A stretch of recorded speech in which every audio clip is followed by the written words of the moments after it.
Today, we're diving into a story that sits at this really fascinating and maybe a little unsettling intersection of true crime and our everyday tech. We're going to see how a house full of smart gadgets, yeah, things you and I use every day, helped solve a case that seemed absolutely impossible. I mean, it sounds like something straight out of a sci-fi movie, right? But this question is getting more and more real. What happens when the most reliable witness to a crime isn't a person at all, but a whole network of devices, just silently recording, logging, and timestamping every single moment?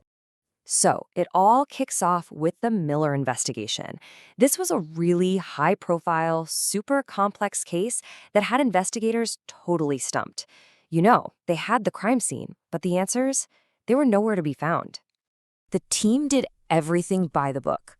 I'm talking dusting for prints, collecting DNA, interviewing every neighbor they could find. They chased down every single lead, but it all just went cold. The trail completely vanished, and the case was at this incredibly frustrating standstill. It really felt like they had just hit a solid brick wall. But then, investigators had this moment, this idea. What if they were looking for the wrong kind of witness? The big breakthrough came when they totally shifted their focus, away from the physical evidence and onto the digital world of the crime scene itself. And that, right there, was the key. See, this wasn't just any old house. It was a home packed with all the modern gadgets, internet-connected devices that are always on, always communicating. And all of a sudden, investigators realized they weren't just looking at a crime scene. They were looking at a network of potential digital informants. Just think about it for a second. A smart speaker that might have picked up a voice command, an automated thermostat that registered a sudden change in temperature, that internet-connected TV that knows exactly when the last movie ended, and of course the digital doorbell camera logging every single person who comes and goes. Every one of these automated household devices held a potential key to unlocking the whole mystery. So, to tap into these clues, investigators had to get a handle on a concept that's, well, central to all of our lives now: the digital footprint. Every single time you use one of these devices, you're leaving a little trace behind. It's like a digital breadcrumb. That's your digital footprint. It's the grand total of all your interactions, creating this invisible electronic trail of everything you do. And here's the really crucial part. Unlike our memories, which can be fuzzy, this digital trail is incredibly precise.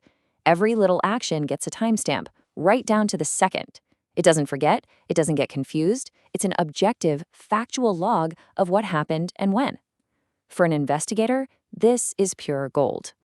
This led to a whole new kind of police work. So first, they had to catalog every single smart device in the home. Then, they had to work with the manufacturers to legally get their hands on the data logs.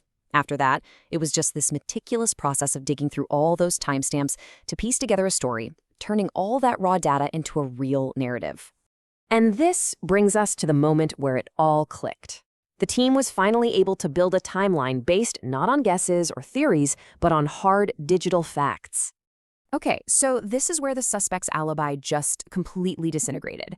They claimed they were asleep by midnight. Well, the smart TV data showed a movie was streaming until 2:13 in the morning. They swore they never left the house. Whoops, the doorbell camera logged motion at 2:45 a.m. Oh, and the quiet night? A smart speaker picked up a voice command after 3 a.m. Every single part of the story just crumbled under the weight of the data. And this is basically what that evidence looks like. It's simple, it's unemotional, it's just a log of events. At 2:13 a.m., the TV shuts off. At 2:45, the front door opens. At 3:05, someone tells the speaker to mute. At 3:20, someone fiddles with the thermostat. On their own, they're just little data points. But you put them together, they tell a very powerful story. And there you have it. This brilliantly shows the end result of all that digital detective work. It's a clear, undeniable timeline of what happened that night, built completely from the digital footprint left behind by these automated devices.